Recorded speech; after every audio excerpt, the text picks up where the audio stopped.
The distress beacon did not scream, it whispered.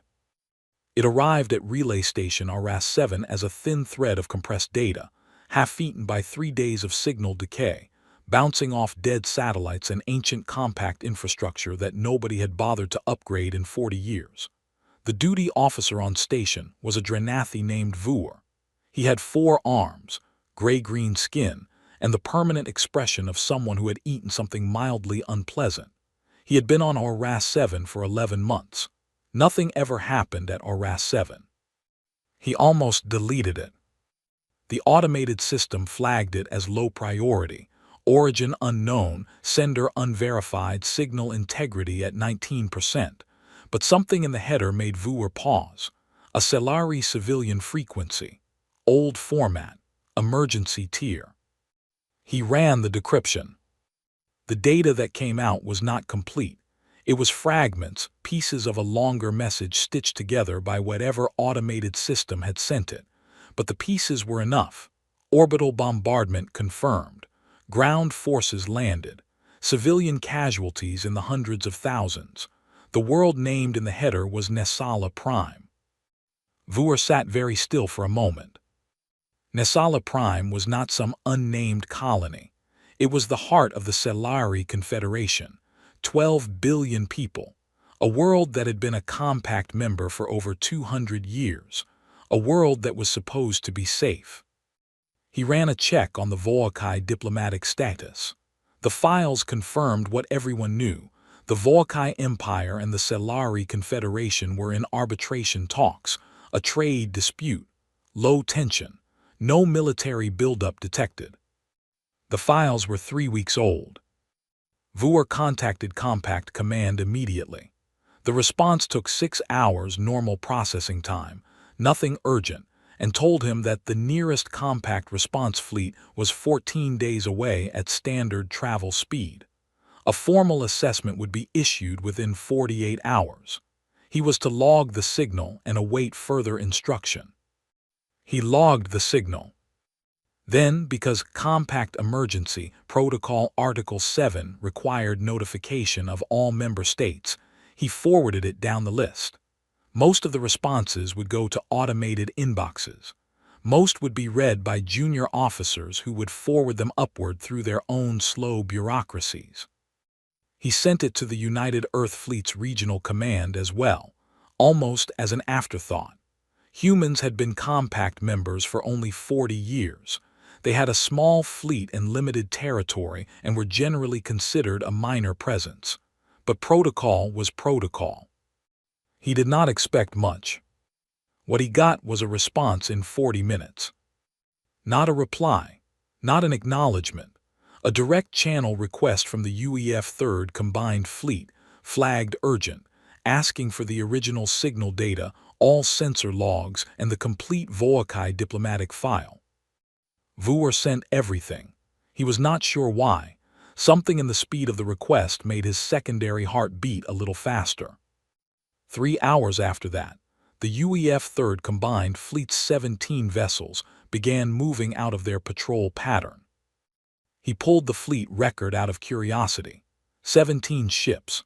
The flagship was listed as the heavy carrier Perseverance. The fleet commander was Admiral Dara Osai, former commander of the Earth Orbital Defense Network, decorated in the Carrion border conflict 7 years prior. The fleet's last combat engagement was 2 years ago. They were supposed to be on a routine patrol rotation for another 4 months. They were not on patrol anymore. Vuor watched the fleet's trajectory on his long-range sensors for a long time. They were heading for Nessala Prime, not at standard cruise speed.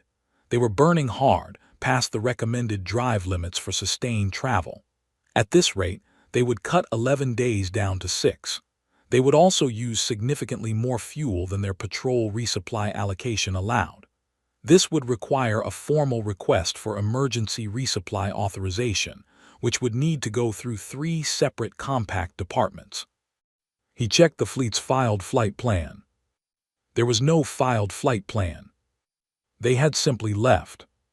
He sent an urgent follow-up to Compact Command, flagging the human fleet's unauthorized departure from patrol zone.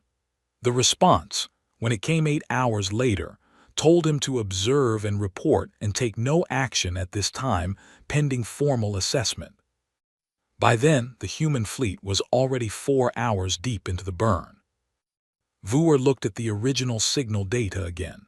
He pulled up a Celari cultural reference file, something he kept in his personal database from his years as a diplomatic attaché. He found what he was looking for, a photograph of Nessala Prime's capital taken from orbit on a clear day. White towers, green parks, a river delta that turned gold in the afternoon light. He looked at it for a long time. Then he requested a transfer to the Perseverance as an official compact liaison observer. The request went through faster than he expected. The human admiral approved it personally within the hour. He had just enough time to pack one bag before the shuttle came. He did not know, climbing the docking ramp, that he was walking toward the most frightening thing he had ever witnessed.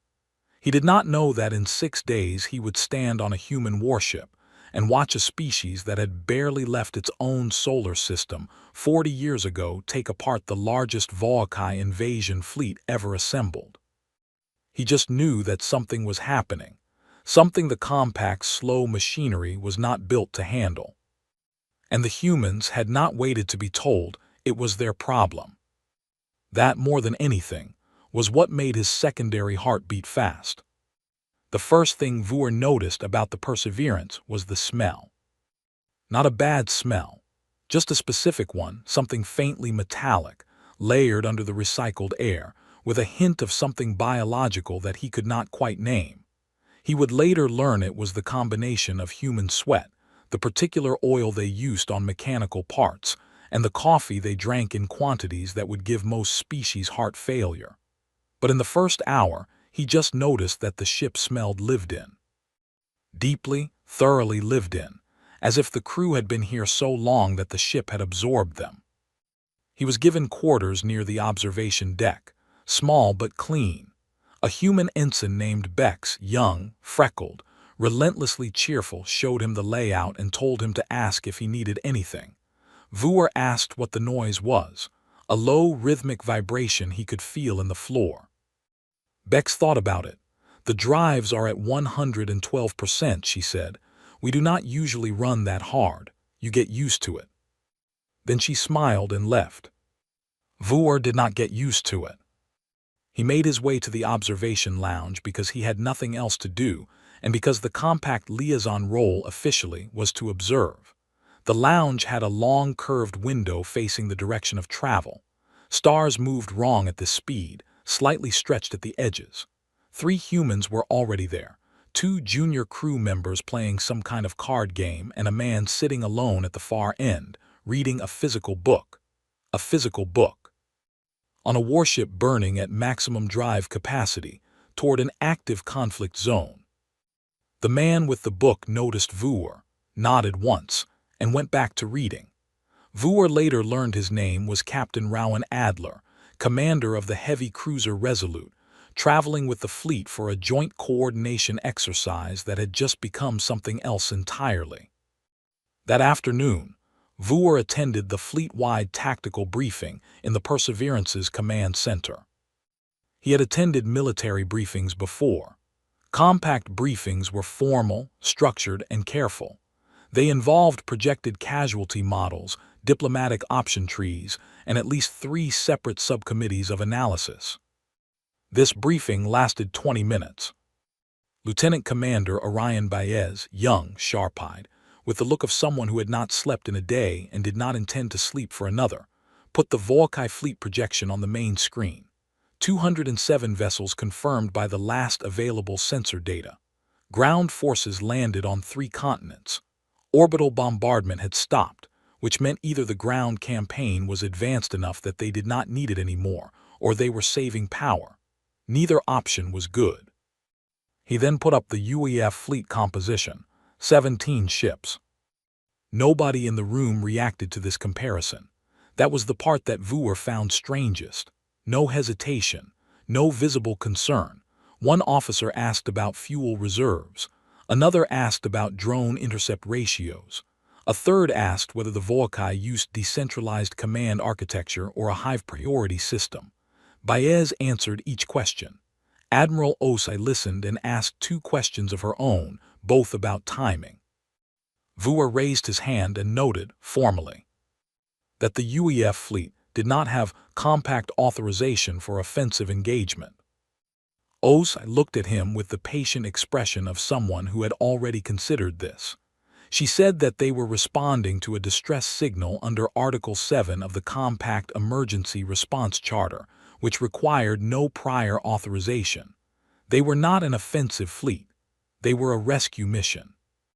Vuer said that Article 7 was written for medical ships. Osai said, yes, but it does not specify ship type. The briefing moved on.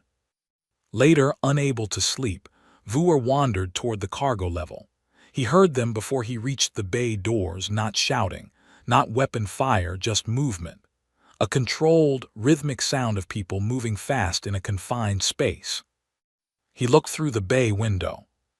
Staff Sergeant Priya Nanda's Marine platoon was running drills. Full kit. Zero-gravity simulation panels in the floor creating unpredictable footing. They moved through a mock corridor structure in teams of 4, breaching doors, clearing corners, covering each other's movement in silence broken only by hand signals and the occasional clipped word. Nobody was watching them. No officer standing at the side with a clipboard. They were doing this because they had decided to do it. Vuer watched for a long time. On day 4 of the transit, a second signal arrived from Nesala Prime, weaker, more damaged, but the voice in it was clear. Her name, the translation software identified, was High Architect Tessava. Her title meant something close to Chief Civilian Administrator. She gave coordinates. She described her location, a deep infrastructure bunker beneath the capital, shielded by 5 meters of reinforced stone. She reported approximately 2,000 civilians sheltering with her. She described the sound she could hear through the walls, distant, rhythmic, the sound of Volkai excavation drones working methodically through the city above. At the end of the signal, she said, "Please hurry, they are not finished here." Then the signal cut out. Admiral Osai played it once for the senior staff. Nobody spoke when it ended. Osai said, "We pushed the drives to 115, then she walked out." Vuer stood in the empty briefing room after everyone else had gone. He thought about what he had seen over 4 days. The calm, the preparation, the complete absence of the panic or hesitation that he would have expected from a small fleet about to engage a force 10 times their size. He thought about the card game in the observation lounge, about the physical book, about Priya Nanda's platoon drilling in silence at 2 in the morning with no one watching them. He opened a channel to Compact Command. He did not know what to report. He eventually wrote, "The human fleet is proceeding. Crew morale assessed as high. Recommend you contact me after rather than before. I do not think they will be accepting instruction at this stage." He sent it and closed the channel. Outside the window, the stars stretched and hummed. Nesala Prime was still burning when they arrived. Not fire exactly, the planet was not on fire. But from the jump exit point at the system's edge, the long-range sensors showed heat signatures across 3 continents that should not have been there. Cities, industrial zones, power infrastructure, all of it glowing on the thermal display like embers in a cooling fireplace. The planet was alive, barely. What filled the space between the fleet and the planet was worse. Orion Baez read the sensor count aloud once, 241 vessels. Then he did not read it again, because saying it a second time would not change it, and there was work to do. The Volkai fleet sat in low orbit, spread across the planet's northern hemisphere in a pattern that Baez recognized from the intelligence files, post-conquest consolidation formation. They were not expecting a fight. They were sorting through what they had already won. Vuer, standing at the back of the command deck, looked at the display and felt something go cold in his chest.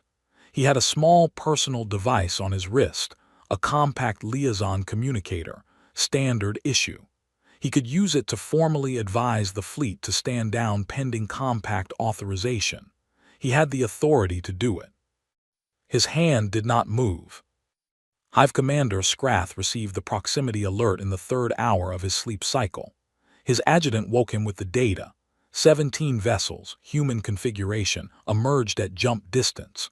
Scrath looked at the number. He thought about how the compact typically responded to military situations, with hails, with formal identification, with a request for mutual disengagement pending diplomatic resolution. He had navigated 3 compact interventions before. He knew the rhythm of it. He opened a broadcast channel to the human fleet. Standard compact hailing protocol. He identified his fleet, stated that Nessala Prime was currently under lawful military administration of the Volcae Empire under right of conquest, and invited the arriving vessels to identify themselves and state their intention. The human fleet did not respond. This was unusual but not alarming. Sometimes there were transmission delays. Sometimes junior officers needed time to connect their commanders. Scrath waited. His adjutant noted that the human ships had not slowed down. They were still moving at high speed on an intercept vector. This was perhaps more unusual. Scrath sent the hail again. He got his answer 14 seconds later, and it was not words. 4 mass driver projectiles, fired in sequence from the lead human vessel at a range most compact weapons did not consider viable for accurate fire. They were not aimed at any single ship. They were aimed at the densest cluster of Volcae vessels in the formation, a point where 11 ships sat within tight mutual support distance. The projectiles were solid ferrous slugs, no warhead, no guidance system after launch, just mass and velocity. 3 of the 4 connected. Not with the ships directly, they passed between hulls, but the shockwave pressure at that range, that speed, that density of nearby mass, cracked 2 hulls at their weakest stress points. 1 ship lost propulsion. 1 lost its forward weapons array. The 3rd projectile clipped a wing strut on a smaller patrol craft and sent it spinning. Scrath stared at his tactical display. In 20 years of command, no one had opened a battle by shooting at empty space between his ships. There was a reason for this. It was wasteful, imprecise, and indicated either desperation or a fundamental misunderstanding of weapons physics. His tactical officer, K. Arath, said quietly, "Commander, they calculated blast pressure dispersion from the projectile transit. They were not trying to hit the ships. They were using the ships as targets to generate the shockwave."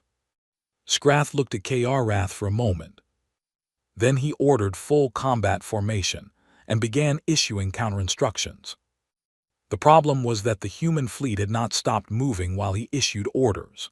They had split, not into 2 groups, which was the standard compact pincer formation, but into 4, each group taking a different orbital angle around the planet using the system's inner asteroid belt as partial cover. Scrath had 241 ships. He had not needed to think carefully about positioning in quite some time. Now he had 17 ships moving from 4 different directions, and he was realizing, with a cold clarity that felt very unlike his usual command experience, that he did not know which group to respond to first.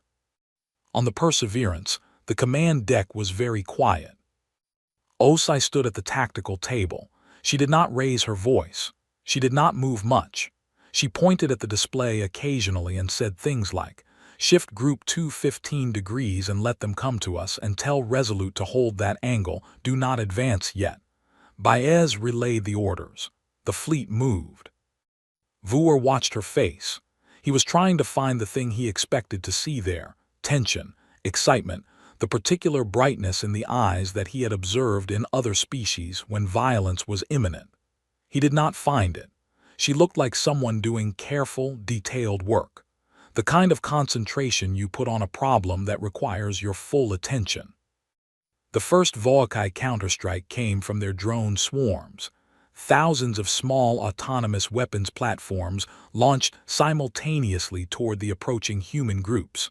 Standard doctrine: overwhelm point defense with numbers, Get the drones close enough to detonate near hull sections. SOS had expected this. She had positioned the fleet's 2 electronic warfare ships at the outer edges of the formation, specifically for this moment. The drones relied on Volkai carrier wave signals for targeting updates. The U-ships began broadcasting a disruption pattern that the intelligence files said should affect Volkai drone targeting by roughly 40%. The disruption affected it by 63%. Baez noted this quietly. SOS said, "Good, update the model, keep moving." Vuer found Rowan Adler beside him at some point. He was not sure when the captain had arrived on the command deck. Adler was watching the tactical display with an expression of focused attention. He had his arms crossed. He looked, Vuer thought, like someone watching a very complex game they had played many times before. Vuer said, "They sent 241 ships. We have 17. Adler said, "Yes." Vuer said, "Are you not frightened?" Adler considered this honestly. He said, "A little. But they are in a fixed orbit and we are moving. Moving is always better than fixed." He said it the way someone might explain that hot things burn and cold things freeze. A simple fact of the world, learned early, never forgotten. Outside, the battle was just beginning. The Volkai had a concept in their military doctrine called the breaking point. Every species had one. Every military force, no matter how determined, would eventually reach a moment where the cost of continuing outweighed any possible gain. When a Volkai commander found that point through casualties, through resource depletion, through the psychological pressure of sustained losses, the enemy would stop. They would retreat or negotiate or simply collapse. This was not considered weakness in the Volkai framework. It was considered rational. The universe ran on cost-benefit. Everything broke eventually. Scrath spent the first 4 hours of the battle looking for the human breaking point. He did not find it. He found instead a series of events that he would later describe, in his tribunal testimony, as increasingly difficult to explain within normal tactical models. The human fleet took 2 significant hits in the second hour. The Perseverance's forward sensor array was destroyed by a lucky rail strike, and a smaller vessel called the Meridian lost engine power and drifted out of formation. Standard doctrine across every species Scrath had ever fought said that the fleet would tighten defensively around its damaged members and slow its advance. The Perseverance switched to secondary sensors and kept moving. The Meridian broadcast a distress call, and 2 crew members in a small repair shuttle went out to manually reconnect the engine coupling while the battle continued around them. They were outside the ship for 40 minutes. The battle did not stop for them. They did not stop for the battle. They finished the repair and the Meridian came back into formation. Scrath had ordered 3 separate waves of concentrated fire at the Meridian during those 40 minutes, because logic said that a crippled ship was the priority target. The repair shuttle kept moving between his weapons and the hull, not defensively, but because it was doing its job, and the job happened to put it in the way. His targeting systems logged it as a weapons platform for about 20 minutes before someone corrected the error. 2 human crew members in a repair shuttle had been misidentified as a weapons system because they refused to stop working during a battle. This, Scrath would later tell the tribunal, was when he first began to feel something he did not have a good word for in his own language. The closest compact standard translation was dread. 17 hours into the engagement, the tactical situation had changed considerably. The Volkai fleet had lost 63 ships. Another 40 were damaged to varying degrees. The human fleet had lost 2 ships, the Aldgate, which had taken a coordinated strike from 4 Volkai vessels simultaneously and broken apart in the second hour, and the Crestline, which had suffered a catastrophic reactor failure in hour 9 that the crew contained enough to evacuate before the ship was lost. The remaining 15 human ships were all damaged, some significantly. None of them had stopped. Scrath had attempted formal parley 3 times. The first time, no response. The second time, Admiral Osa opened the channel, listened to his opening statement, and then closed it again without speaking. The third time the channel connected and a human officer, young, calm, sounding slightly tired, said, "We are not stopping. You can stop if you want." Then the channel closed. He had launched every drone wave his fleet carried. The human electronic warfare ships had adapted to each wave faster than his technicians could recalibrate. By the seventh drone deployment, the disruption was so effective that Scrath had stopped ordering them. They were expensive, and they were not working. He had tried withdrawing his fleet to higher orbit, forcing the humans to extend their approach vectors. The humans followed at the same speed. He had tried clustering his most heavily armored ships into a defensive shell around the command vessels. The humans stopped attacking the shell and instead targeted the supply chain ships at the formation's edge, one by one, until the shell was unsupplied. He had tried splitting his force into two halves to catch the human groups in a crossfire. Osa had anticipated this, or had guessed it, or had simply reacted faster than his plan could execute, and pulled her 4 groups into a single formation for 4 minutes, let the crossfire happen against empty space, and then split again into new angles before his ships could realign. She was playing the battle like someone who had done this before, in a body that knew how to absorb pain and keep moving, on a planet that had been trying to kill her species for 1,000,000 years and had only partially succeeded. At hour 11, Scrath did something he had never done before. He asked his adjutant K.R. for a probability model on the engagement outcome. K.R. ran the model. She was quiet for a moment. Then she said, "Commander, if the trend continues, we will lose this engagement within 6 hours." Scrath looked at the display. 241 ships against 17. He had lost 63. They had lost 2. He said, "Run it again." K.R. ran it again. She said, "The result does not change." On the ground below, things were also changing. The Volkai ground forces had been coordinated from orbit resupply runs, air support, targeting data from satellites. When the battle above began cutting into Scrath's orbital assets, ground coordination began to degrade. The first signs were subtle, delayed resupply drops, targeting data that was 6 minutes old instead of real time, air support that did not arrive. Then the signs became less subtle. 3 ground command vehicles lost their uplink entirely. Volkai infantry units in the capital district began receiving contradictory orders from 2 different command sources that could no longer synchronize. Staff Sergeant Priya Nanda and her platoon had been waiting for exactly this moment.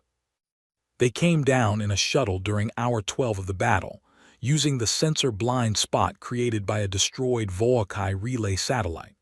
600 meters above the capital's ruins, in atmosphere thick with smoke, the shuttle running silent with its transponders off. They landed in a collapsed transit hub, oriented themselves in 30 seconds, and moved. Their target was a Volkai forward command post in what had once been a government district, a hardened building now bristling with communication equipment and staffed by the officers coordinating ground operations. Without it, the ground forces would go from poorly coordinated to completely blind.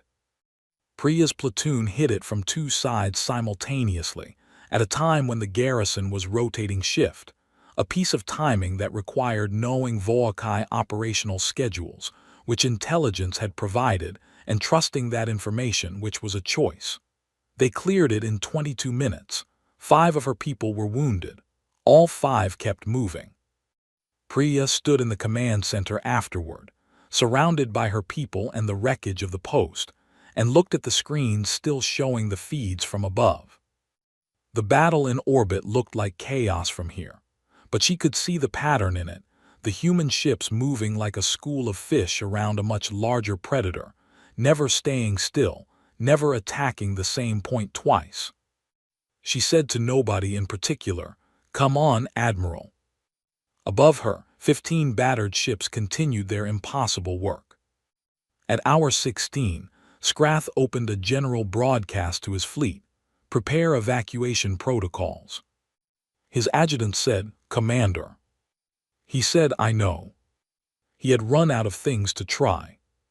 The gun stopped at hour 17 and 14 minutes. It did not happen cleanly. On a battlefield that large with that many ships, silence did not arrive all at once. It came in patches. A cluster of Volkai vessels broadcasting the formal white band frequency that signaled cessation of hostilities. Then another. Then a gap where two smaller Volkai patrol craft kept firing for 9 minutes because their command uplink was severed, and nobody had told them it was over. The Resolute absorbed 3 more hits before Adler's crew managed to establish a direct visual signal with the patrol craft, and they finally understood. When it was truly quiet, the tactical display showed 11 Volkai vessels still functional out of 241. Vuer stood at the back of the command deck and looked at that number for a long time.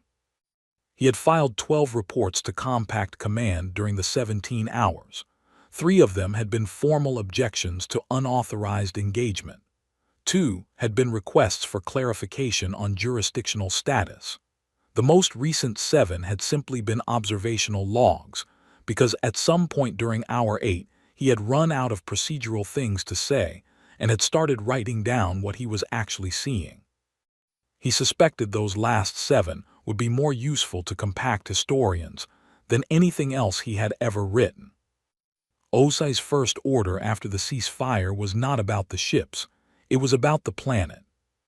She requested a full sensor sweep of Nessala Prime's surface, looking for heat signatures consistent with human-scale life in the bunker coordinates Tessava had transmitted. Baez ran the sweep in 3 minutes. Positive contact. 2,041 biological signatures in a shielded structure beneath the capital district. All alive. The second order was to deploy every medical shuttle the fleet had. The third order was to formally accept Scrath's surrender. Priya Nanda reached the bunker before the medical shuttles did. She found the entrance, a reinforced blast door set into the side of what had been a municipal water management facility, sealed from the inside. She knocked. She did not have a translation device good enough for Selari, so she knocked in a specific pattern: 3 slow, 3 fast, 3 slow. Not a code, just a rhythm that felt to her like the opposite of a weapon. There was a long silence from inside.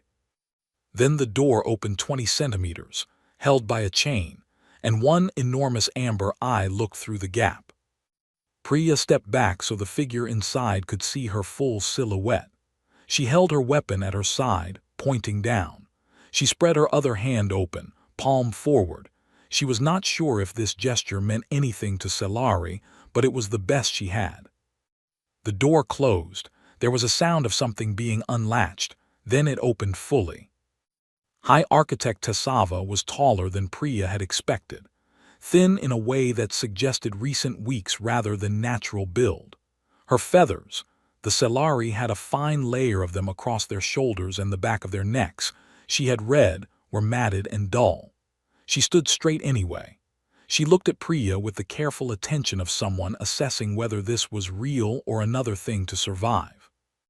Then she looked past Priya at the sky, where the smoke was still clearing but through which, if you looked at the right angle, you could see the distant shapes of human ships in orbit. She said something in Selari. Priya's earpiece gave her a rough translation, working from context and the limited vocabulary in the database. Something close to, "I did not believe you would come." Priya said, "We came." It was not a profound statement. It was the only one she had. Tessava looked at her for a moment more. Then she turned and said something to the people behind her in the bunker. There was a sound, a collective exhale, or something like one, a sound 2,000 people make when the thing they have been holding gets put down. They came out slowly. Some were injured, some were being carried. All of them looked at the sky. Some made a gesture with their hands, both palms pressed flat against their chests and then opened outward like releasing something. The Selari expression of profound gratitude Priya would learn later. In the moment, she did not know what it meant, but it did not need a translation. She stood at the entrance and counted them out, one by one, until the bunker was empty. Aboard the Perseverance, Scrath was brought to the meeting room off the main command corridor. He was unrestrained. He had expected restraints. He had expected, honestly, to be dead. The Volkai did not take commanders prisoner. They were either victorious or they were eliminated, because a defeated commander was a liability and a resource expenditure. He had spent his time since the surrender transmission preparing himself for the execution that logic said was coming. Instead, a human handed him water and left the room. He sat with the water for a long time, not drinking it, not sure what to do with it. Osai came in alone. She sat across from him without ceremony. She put a data tablet on the table between them and turned it so he could see. It showed the compact tribunal charter and a specific paragraph highlighted in the Volkai script that Baez had looked up. The protocol for transfer of war crimes defendants to international judicial authority. She said, "You will be transported to compact headquarters under standard prisoner conditions. You will stand before a tribunal. You will have access to legal representation." Scrath looked at the tablet. He looked at her. He said, "Why?" She said, "Because you surrendered and the surrender is being honored. Because killing you solves less than making you answer for this. Because the Selari deserve to see a court proceeding, not an execution." He said, "This is not how war ends." She said, "It is how we end it." He had no framework for her answer. He sat with it for a long time after she left. That evening, Vuer sat in the observation lounge and wrote his final report. He had been composing it in his head for 3 hours. When he finally typed it out, it was much shorter than he expected. He wrote, "The human fleet engaged a force of 241 Volkai vessels with 17 ships and ended the invasion of Nessala Prime. Civilian population confirmed preserved. Enemy commander taken alive for tribunal. Compact authorization was not obtained in advance. In my assessment, had it been sought, the answer would have arrived after the Selari Confederation ceased to exist. I am unable to find procedural language for what I observed. I am not certain procedural language is what this moment requires." He thought about adding more. He did not. He sent it and looked out the window at Nessala Prime below, its lights slowly coming back on, one district at a time, like someone carefully feeling their way home in the dark. 3 weeks after the battle, the Compact Council held a formal session about what had happened. It lasted 9 hours. The session was not broadcast publicly, but the minutes were eventually released, and those who read them noted that the words unauthorized, jurisdiction, and precedent appeared a combined 412 times. What the minutes did not record, because minutes do not record things like this, was the long, uncomfortable silence that followed when Compact Counselor Death of the Murani species asked, simply, "Would anyone at this table prefer that the Selari Confederation no longer existed as a member state?" Nobody answered. The session ended without a formal censure of the United Earth Fleet. The resolution that passed instead directed all Compact members to review their emergency response protocols within a period of 18 months. It was, in the careful language of the document, a forward-looking measure rather than a retrospective judgment. Tessava submitted her statement to the Council 12 days after the session. It was 11 pages long. She wrote it herself in Selari, and then provided the Compact standard translation. She described the 6 days in the bunker, the sounds through the walls, the faces of the people with her, the moment when an elderly administrator named Furel had a heart episode and they had no medical equipment, and she had held his hand and talked to him about his garden until the episode passed and he recovered. She described the moment the door opened, and a human soldier had stood there with her weapon pointed at the ground. The last paragraph of her statement said, "I have been asked whether I believe the human fleet acted within the boundaries of compact law. I am not a legal scholar. What I know is that I transmitted a signal into empty space on the 5th day of the invasion because I had nothing else to do. I did not believe anyone would come. I believed I was simply making a record so that if anyone found the bunker afterward, they would know what had happened here. The humans came in 6 days. The nearest compact response fleet would have arrived in 14. I leave the legal question to those who enjoy legal questions. I know only what the mathematics say. Vuer testified before the Council's Emergency Response Subcommittee in person. He was a precise and careful speaker by nature. He had given testimony before in smaller proceedings and had always been thorough and measured. This time, a junior counselor asked him whether he believed the humans had been reckless.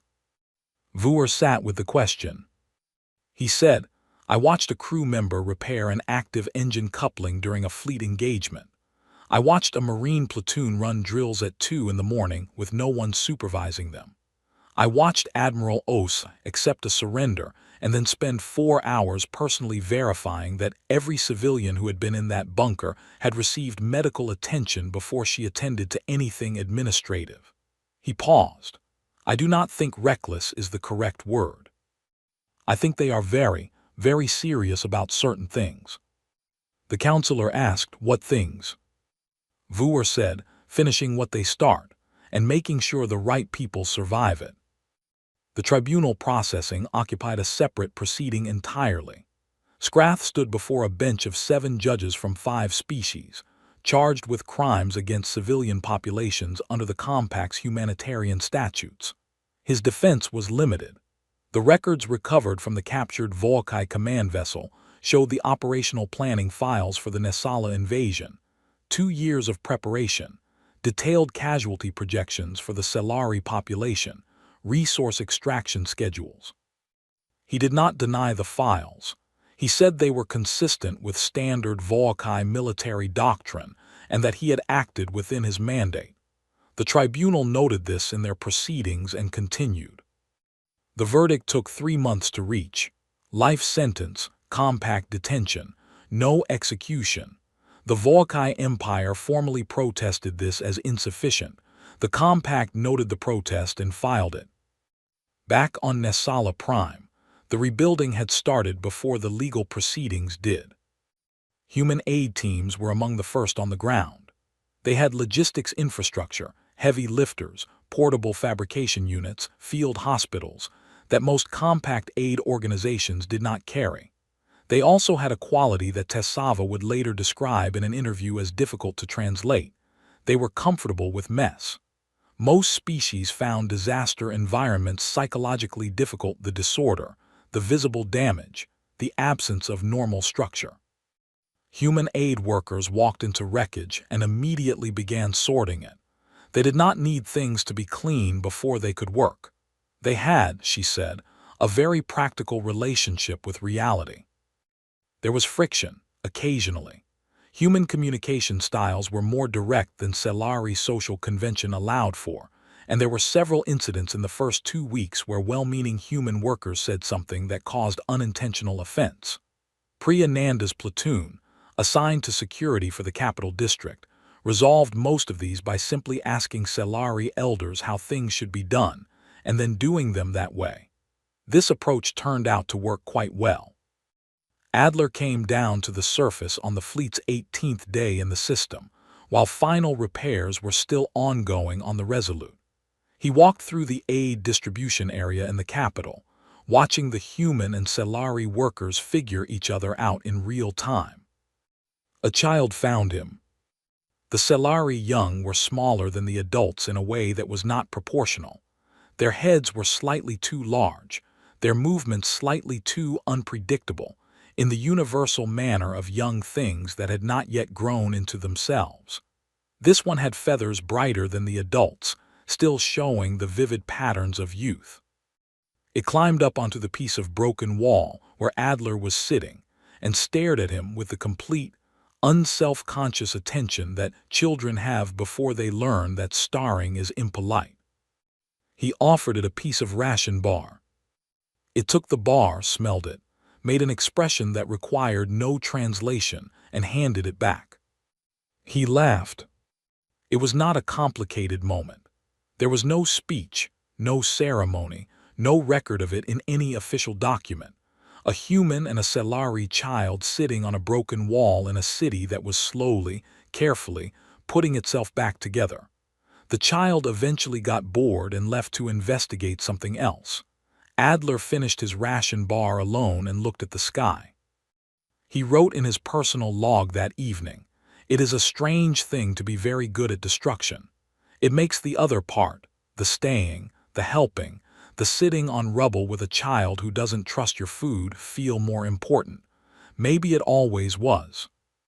2 months later, the UEF 3rd Combined Fleet was formally recalled to its patrol rotation. The compact sent a diplomatic delegation to see them off, something that had never happened before for a human fleet departure. Tessava came to the shuttle dock herself, which was also not protocol, and would have been considered presumptuous in normal circumstances, and nobody said anything about it.